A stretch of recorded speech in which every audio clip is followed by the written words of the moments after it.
Niger, Burkina, and Mali have an amazing endowment of uranium, of lithium, of manganese, and of gold.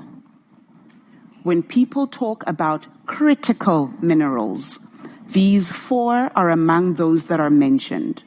These are not poor countries, but they are countries where people are poor because even the governance of those resources right now still is not with those three countries. Maybe let me start by acknowledging that I'm not from the Sahel. I'm certainly not from the three central Sahelian states that we are focusing our discussion on, Mali, Burkina, and Niger. And so my response is with that in mind. But if I can connect with what His Excellency the President has just alluded to, which is you can decide that a situation is so far removed from you that you're not invested in it, or you can, as is our case, think about the ways that you can be able to assist. But I must stress that this conversation beyond today must include the people of those three countries. For me, the context is multiple issues and complex. On the one hand, we are dealing with three countries where their median age, the oldest is Burkina Faso, with a median age of 18.8. The two others are under 16 years old. So you're dealing with a young population, a population where a lot of the concerns that we have, even in respect of democracy and of human rights, may come secondary to them. Fundamentally, livelihoods, food, security, stability, education are key for the people of those countries. And the way in which we discuss that, I think, needs to recognize that. Then, of course, we have some of the issues that the President alluded to, which is we have banditry, we have violent extremism and terrorism, which is difficult to arrest if you keep it as a national level issue. It will always require regional action and response. Maybe let me end there. Wow, greetings everyone. I wish all Africans to watch this video and also to share this message to fellow Africans. When African men engaging in betraying each other, always African women stood up to defend their motherland, to defend their children. That's what has happened to these brave African women who stood up in Munich, Germany, to defend the alliance of Sahel states. So join with me in this video where we are going to share what these brave African women, she said about Sahel and how she defended Sahel against exploiters and those who have different narratives about the Sahel. Here is what she said. How can Europe rebuild trust? A lot of failures of Euro opened the door for Russia, and we'll talk about Russia soon. But can you share insights about building trust? Right. So fundamentally, one of the triggers, let's say, that led to popular support, even within the three Sahelian countries that we're speaking about, had to do with the involvement, not of Europe in its entirety, but of specific actions within Niger and Mali in particular, but also in Burkina, whether it was through the actions and the response. And I liked your response around, yes, we can have military involvement and action, but it has to be complemented, right? It has to be one that understands the context well. So even the question now that you asked around, is there prospects for the, let's say, the G5 Sahel, or even return to entities like the Multinational Joint Task Force dealing with Boko Haram? These are institutions that exist and that are African institutions, but that were supported by European actors and stakeholders. The breakdown of trust, say, related to a number of different issues. The one related to, of course, disagreement on how to deal with the violent extremist threat and the manner in which to handle it. The second, and it was no coincidence that the first two instruments that the Niger authorities sought to repeal once they had taken power in 2023 related to the smuggling and trafficking of persons. They argued that the number of people coming from Niger, going towards Europe, did not justify these laws because they were transit zones. So why are they being punished for being zones through which people move and not being the countries of departure themselves? Then the third is a political disagreement, almost an ideological political disagreement. These are all three former colonies of France. So the fight necessarily wasn't so much an opposition to everything and all things European, as you heard from Special Representative Cravigno. The engagement now, led as it is by a Portuguese Special Representative, is well received. We cannot ignore the impact that perceptions on a relationship can have, even in its implementation. I would argue, and I end with this, that the process of rebuilding trust requires doing some of the things that weren't done before. Consultation. When choosing to deploy in a territory of another country, having those conversations, even if they seem to take too long, even if they make an impatient person even more impatient, ensuring that they are part of the process, not just being discussed in their absence. Special Representative? If there can be two elephants in a room, there are two elephants in the room that we haven't quite touched on. You touched on the first, which relates to the authority of the state in all of its territory. And the need even, we can have a conversation around, as the President alluded to, around the three Sahelian states rejoining ECOWAS. But when you look at the need even to establish a trilateral arrangement through the Alliance of Sahelian States, that was built in a recognition that perhaps individually we're not strong enough to deal with and to counter some of these issues, right? But recognizing that the region for them still matters. And I say this because if you look at the expanse of Niger and Mali in particular, even when they were dealing with some of the issues around smuggling or trafficking of persons, right? What was happening in Niamey versus what was happening in Agadez was different. You need a central authority, and this is what they are working towards establishing, because you can have a government in power, but if they do not have the authority on the entire territory, some of the issues that we discuss cannot be handled easily. And I think we have to recognize that. The other one is a very brief elephant in the room. Niger, Burkina, and Mali have an amazing endowment of uranium, of lithium, of manganese, and of gold. When people talk about critical minerals, these four are among those that are mentioned. These are not poor countries, but they are countries where people are poor because even the governance of those resources right now still is not with those three countries. Representative Sarah, please. Yes, and I'm sorry that my back is to those of you I'm responding to. Simple, it's a repetition of some of what I've already said. The first is to recognize that you're re-engaging in a community. Consultation goes without saying. The second, which former PM Zebo just alluded to now, is understanding that context. Countries, young people, these are developmental societies. Focusing on those aspects is as critical as ensuring the stability and security. It's almost going back to the old framing of the UN Global Counterterrorism Strategy, where in spite of the pillar on building communities and development, people focused on the fourth, which was on security and military security only.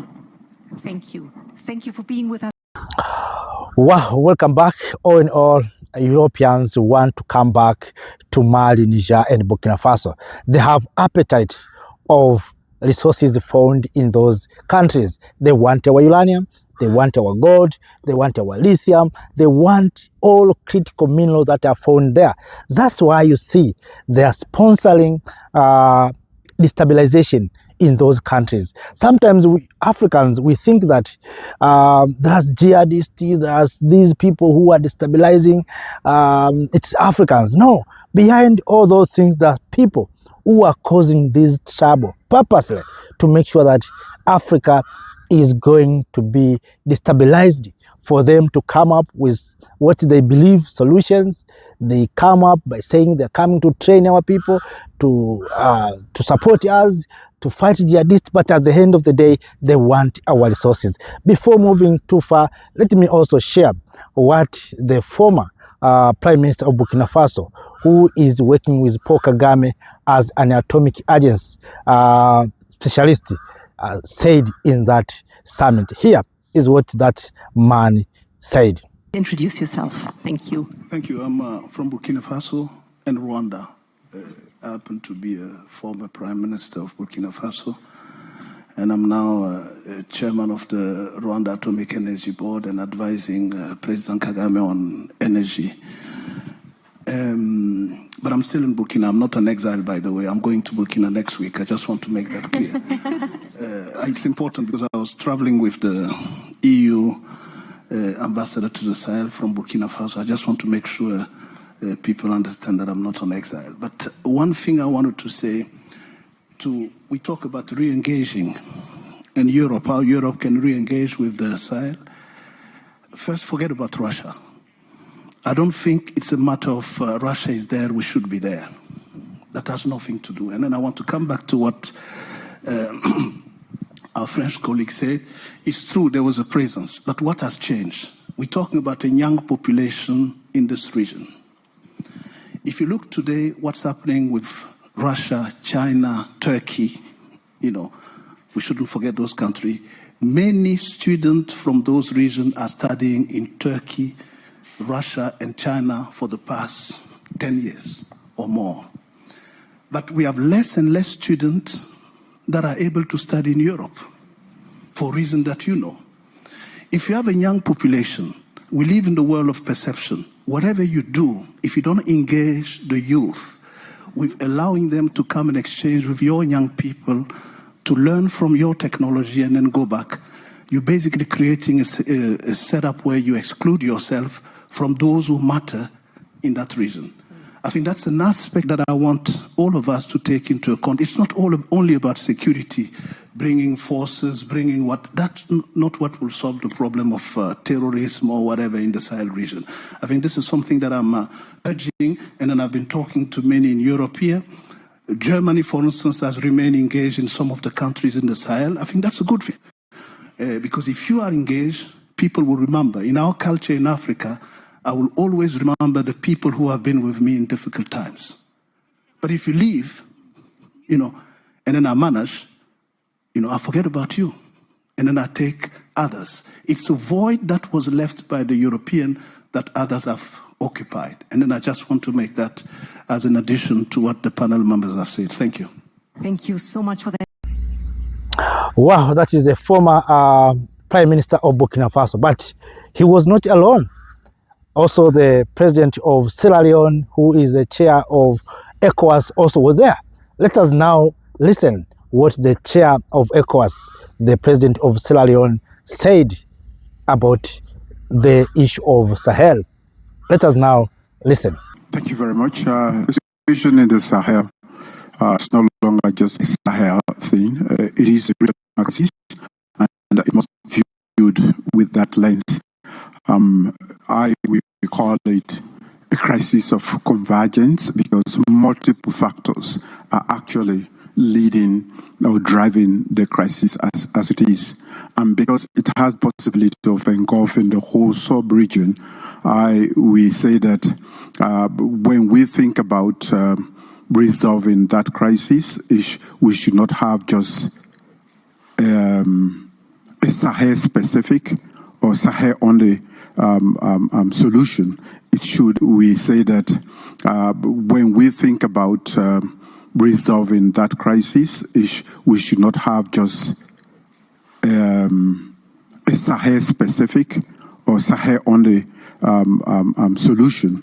It should involve the whole of the Sahel, but also the Gulf of Guinea and the rest of West Africa.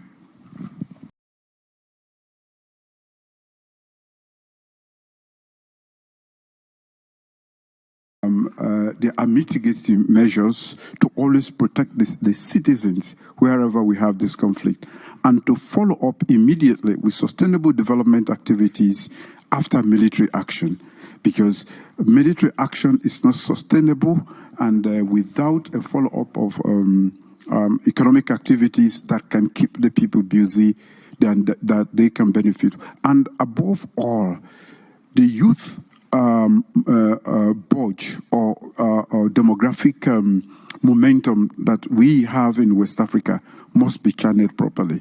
And the young people, when they are not properly engaged, they either create problems where they are, and I can see where the Europeans are interested, because when we cannot take care of them, they surge towards Europe, just going across North Africa and across the Mediterranean, and we have irregular migration. So there is, it's a gamut of everything, and we need to coordinate re-engagement and be genuine about solving the situation with these countries rather than going there for geopolitics.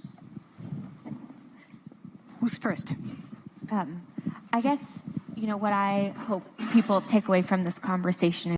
I think in our re-engagement, we have to avoid external actors creating more competition there already, because we have a situation where the Russians have stepped in comfortably because of the very reason that has been cited here.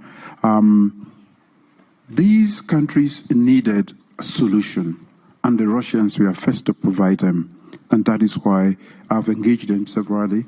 They were the ones to go to their aid immediately. And until and unless any other group can go in with that sort of solution, one, about their protection, but also making sure that they can ward off these terrorists, they are going to stick with the Russians. And talking about the lack of state presence, especially in the fringes of our states, is very correct. And because the state cannot deliver, and because the state's absence is more prominent than its presence in all of these areas, they have the latitude to, one, with mobility, to move freely, and that allows all sorts of activities in these areas. So, like I said, this is a convergence of a convergence crisis. So many things. It's not just one dimension that we should be looking at. But as we try to re-engage, I will urge that we engage genuinely and not to create a more political mess of the situation geopolitically in that region. Well understood. That's the call for cohesion. Yes, that is the chair of ECOWAS. But I want also to share what the European Union said. The European Union, they want to come back to Mali, Niger, and Burkina Faso. Listen what they say. Thanks. We will dive into that deeper later. Yes, well, thank you. And, I think that what we're seeing in the Sahel is a real failure of the United States and the West's counterterrorism policy over the past 25 years. The United States has invested in a security-first approach that frankly hasn't worked and has helped give rise to many of the dynamics that my colleagues on the panel have talked about. Because at the end of it, at the root of it, right, we know that actually the challenges are challenges of governance, of economic prosperity. And yet when we take a security only and a security-first approach, we actually feed into the very dynamics that are making the situation worse. Well, thank you. My job is a little bit facilitated by having had these introductory remarks from my predecessors on the panel, so I can build on that and say, while agreeing with everything, the question for us Europeans, European Union, is, well, what's it to do with us? It's a lot to do with us, for the simple reason that we have a number of interests that, if there is not a progress in the situation in the Sahel, are going to be seriously damaged. We have a common interest in fighting against terrorism. Terrorism never stays where it establishes itself. We have a common interest also in creating socioeconomic resilience for the peoples of the region. We have a common interest in ensuring that there is no spillover down to the coastal states where so much of our trade passes. We have an interest also, perhaps we can touch upon this later, in the geopolitical competition that goes on, and I am extremely worried not only about what Russia is doing today, but what it might do tomorrow if there is some form of ceasefire with Ukraine and it has to find employment for criminals that it took out of the prisons and are now battle-hardened and will be looking for something else to do. So there is a whole range of reasons for Europe to be re-engaging, and we have been working on how we would like to re-engage. Perhaps later we'll be able to go there. Minister. Merci. Alors, je salue d'abord. Thank you. I'd like to first of all, start by thanking the moderator, Astrid Irgen. And I'd like to say that the Sahel region, that is something that goes well beyond the regional borders of the Sahel. The Sahel is a strategic area with security issues that actually cause issues across Africa and beyond the continent. The crisis in Sahel is multidimensional and has international consequences. It is a security crisis, but a political crisis too, an identity crisis, but it is primarily an economic crisis. We also cannot forget climate change, which also adds to these threats, and that's it for now. After years of strained relations, how can the EU and African countries now rebuild ties with Mali, Burkina Faso, and Niger? We've not had a strained relationship with these countries. I've been to two of those countries on a couple of occasions to engage them, because as a young military officer, I inherited a situation that's similar to what they have today. So, but of course, geopolitics and other factors beyond our region are actually driving that situation. And so if we have to re-engage them, I have maintained a bridge.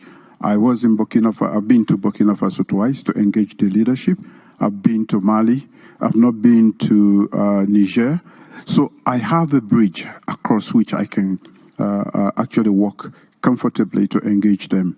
I know their situation, I know their fears, and but what actually drove them, to leave the ECOWAS community is totally different. And I want to encourage them, and I'm trying to encourage them to know that, as we have rightly characterized, that conflict is beyond their means, not even West Africa alone, and a practical approach to that, a pragmatic approach to that will be to engage all their neighbors, including Mauritania, Algeria. We in the sub-region, the Europeans have been making effort to join us, but they need a platform, and we are trying to have a strategy that will encompass the concerns of all of the partners that are interested in resolving that conflict. So I believe that they should, to my colleagues in the three countries, to have a world view, to understand where the world is going. It is in a state of flux, as you all know. Things are happening so quickly and so fast, and we have over 400 million citizens in West Africa, that need socio-economic development. So we don't want to be bogged down by just one situation. They should also make the effort.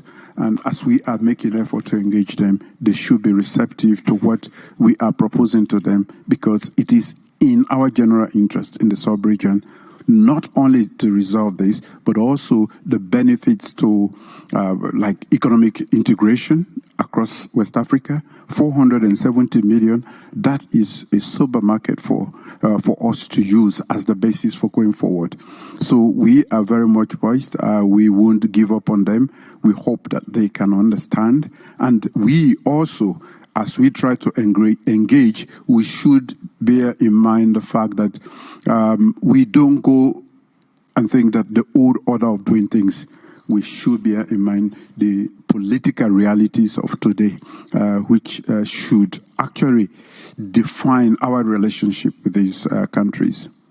Thank you. Ambassador, can you walk us a little bit through the key elements of the EU's new approach, and maybe with a reference to what you already mentioned about Russia and Russia's narrative? Well, okay, thank you very much for that. So, effectively, in end of November, we, at the level of the European Union foreign ministers, adopted the so-called renewed approach. The renewed approach is based on three elements. The first is intensified political and diplomatic engagement. Now that might sound like the vacuous conversation of diplomats without any real meaning. It isn't actually. The nature of our conversation has been a fundamental problem in the relations between us and the region, and we need to correct that. We need to be a lot better at listening. We need to be a lot better at explaining where we're coming from and explaining that we have a number of interests. We're not there just because we like to be nice neighbors. We're there because we have concerns. And that has been very well received. I was in Niger about 3 weeks ago. Earlier this week in Burkina, next week in Mali. It's been extremely well received. Secondly, human security.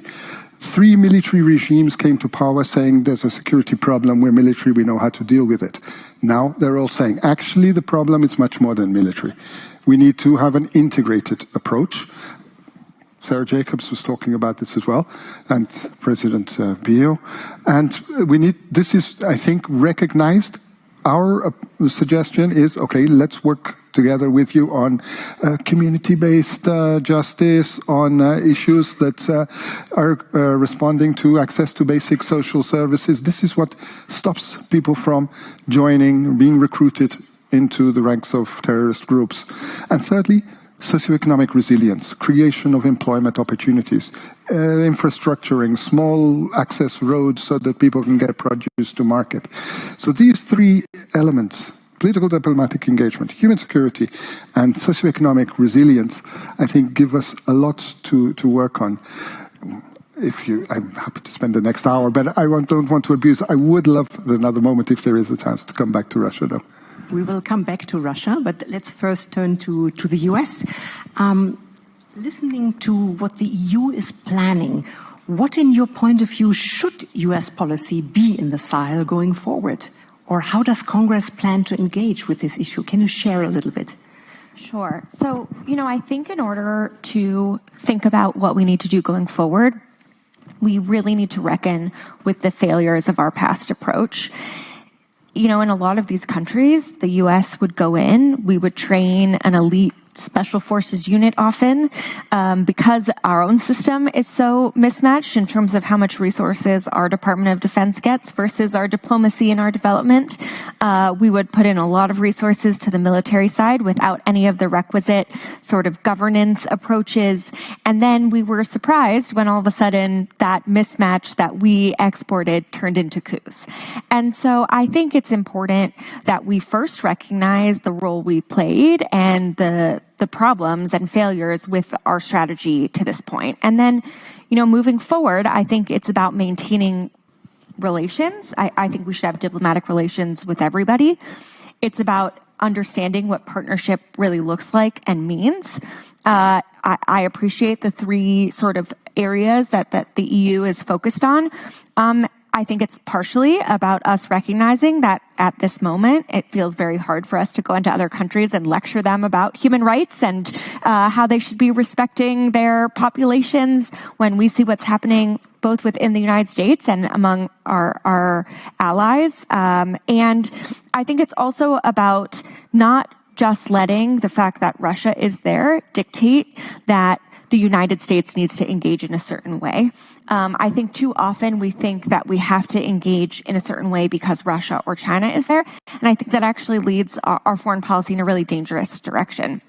But I will say to President Bio's point that this is a broader regional challenge. I'm really proud that the U.S. Congress passed the Global Fragility Act, which is a sort of new strategic approach, whole of government, to how the U.S. is going to engage. And coastal West Africa is one of our key starting regions because we know that we need to help shore up the coastal West African states as they are facing this pressure coming from the north. Thank you. Minister, from your point of view, and I know you have been very engaged with terrorist questions, what are the prospects of reintegrating the Sahel countries into regional organizations and initiatives? What's your point of view about that?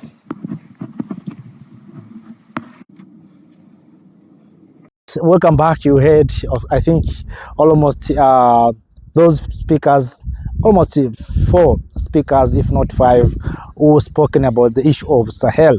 But all in all, as we conclude, brothers and sisters, as our brave African lady, African mother said, Mali, Niger, Burkina Faso are richest countries. They have uranium, huge deposit of uranium, they have gold, they have lithium, critical minerals.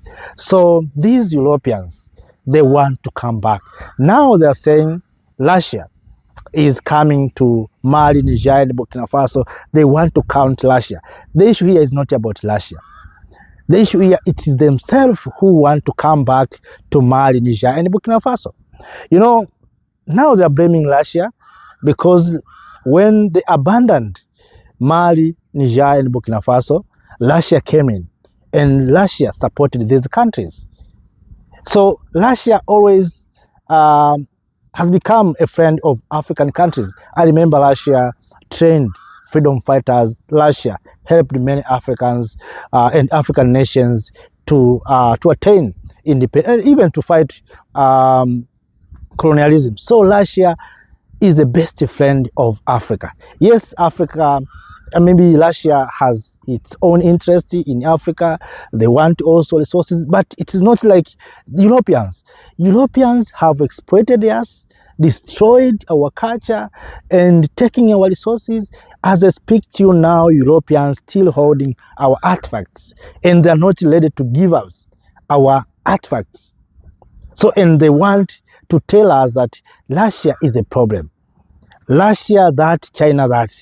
That's the story that they have right now. So some have been asking, of course the issue is why these countries withdrawn from ECOWAS. We know very well that ECOWAS is under control of Western power. Whether we agree or we disagree, that's the reality.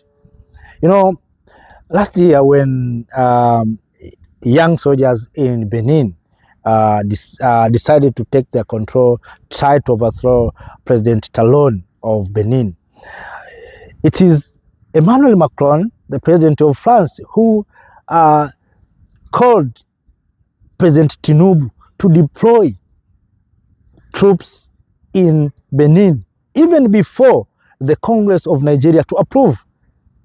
Within half an hour, Nigeria has already deployed troops in Benin. But the same Nigeria that is struggling right now with terrorists, with jihadists, until the US sends troops, as I speak to you now, more than 200 US soldiers are in Nigeria fighting terrorists. But Nigeria that has sent troops within a half an hour to Benin. If you connect dots, you can understand that ECOWAS is already captured. And that's why Mali, Niger, Burkina Faso decided to move away from this organization. At the beginning, the organization was so good. They have revolutionary ideas, but as generation changed, now we have generation of President Bola Ahmed Tinubu and others who are puppets, who are working with the interests of the West. President of Cote d'Ivoire, Alassane Ouattara, has been accused of destabilizing Mali, Niger, Burkina. Even the recent attack at the airport in Niger, Niamey, I remember President Chan accused directly France and Cote d'Ivoire for engaging and for supporting terrorists to attack the airport in Niamey. It is Russia that came in and support Niger to make things okay. So ECOWAS and other regional bodies in Africa, even some countries, are being used by the West. So right now, these countries, Westerners, they are using Russia because Russia is supporting these countries to stand. They're accusing Russia that Russia is causing trouble, Russia that, China that. But all in all, the problem is not Russia. The problem is not China. The problem is these people who want to exploit too much. They have been here for 400 years. They took our artifacts, they took our resources, they took everything from us. And they want to continue exploiting Africa. When generation has changed, of course they have done it through previous generations, previous leaders, but these leaders, current leadership, they're saying, no, you have been looting us for too long. We are tired with what you are doing. Please pack your bag and go. So these European countries, it looks like they have been insulted. No, it is not just insult. It is determination. It is sovereignty. And you know, one thing that I wonder, why they are discussing Mali, Niger, Burkina Faso without the presence of those countries? If you want to discuss the issue, the situation in Mali, in Burkina Faso, in Niger, why don't you engage these countries for you to understand the reality? So they are just creating speculation. They're speculating. They're just assuming maybe Mali, Niger, Burkina Faso has withdrawn from ECOWAS because of this and that. Russia, China are doing this and that. Those are just speculation. If they want the truth, they have to engage with these countries. They have to engage with these countries instead of creating speculations and these rumors. But all in all, we know very well the appetite is our resources. They want African resources. They want uranium. They want cobalt. They want coltan. They want rare earth minerals, gold, and others. That's what they want. And they forget that time has changed. Generation has changed. In their heads, in their minds, they're still believing they're controlling Africa. Africa is their colonies. Because they have some puppet leaders who are supporting them. They have still controlling some other countries. But in Mali, Niger, Burkina Faso, they have said, no. Enough is enough. As I speak to you now, Europeans still having our artifacts, still having stolen resources. If you talk about fairness, why you hold stolen things? You know very well that these things have been stolen. People have been displaced. They stole our resources. If you are talking about law, you know, sometimes I wonder when they talk about human rights, they have slaughtered our ancestors, take the land, take resources, and even some parts of or remains of our ancestors, some of them are still in Europe. They are not ready to return it, but they are talking about human rights. What human rights they are talking about? When you take control of your resources, they come up with human rights. So for them, resources is human rights. If you control your resources, that's human rights. But I'm very happy with this brave African mother, African lady, who come up without being sent by anyone to speak the truth, to speak without fear. I know African men, we have the element of betrayal. Many of us, we are betraying each other. If you look at our history, it's we African men who betrayed each other. And we are the ones who are responsible as African kings, as the lion kings, to protect our territories, to protect our empire. But sometimes it's we who are destroying these countries, or these countries, or this continent. And if you look very keenly, those who are fighting in different parts of this continent, it's we African men. And that's why sometimes I argue and asking fellow African men, please don't engage in conflict, don't engage in fighting. It's we young people who are fighting. It's not our sisters, it's not our mothers, it's not our elders. It's we young men. So African young men, we need to be conscious. We need to understand that wherever we fight, we are fighting for the interest of others. So if we continue to fight, it means we are making others enjoying our fight and making a lot of money. Because if we continue to fight, we have no time to go to school. So our children, our people will not be educated. So they will come up to build our roads, to build our storage, to build our stadiums, because we are not educated. We have spent a lot of time fighting each other. We not go to farm to feed, to produce food, to feed ourselves. So they will sell food to us. We not create medicine. They will sell medicine to us. Everything will be dependent. So I urge fellow Africans, young people, let us be conscious. Let us wake up. And that's why I urge this message must be shared to all Africans to understand that these fights, these things that is happening in the continent of Africa, it's creating wealth to other civilizations. As Africans, we need to know that. So we need also to protect these brave leaders of Mali, Niger, and Burkina Faso. Let us come together.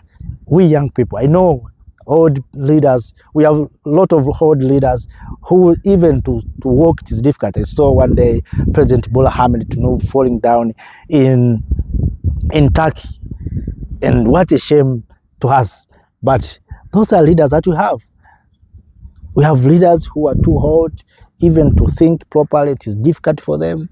And that's why sometimes we have been saying and asking fellow Africans, young people, it's our time to learn this continent. If young people can learn this continent, we can move far. If you look history, those who fought for independence were young. Kwame Nkrumah, Nyerere, Patrice Lumumba, and others, Thomas Sankara, were young. So we need new energy, new blood to lead this continent. Today we embrace Traoré because he's young. Goita, he's young. So we need new bloods to learn and to control this continent. So family, let us not speak for too long. Thank you for watching. Have a nice time. Until then, thank you. Thank you, Africa. Mama Africa. Oh, yeah. You make African great. Thank you, Africa. Thank you, Africa.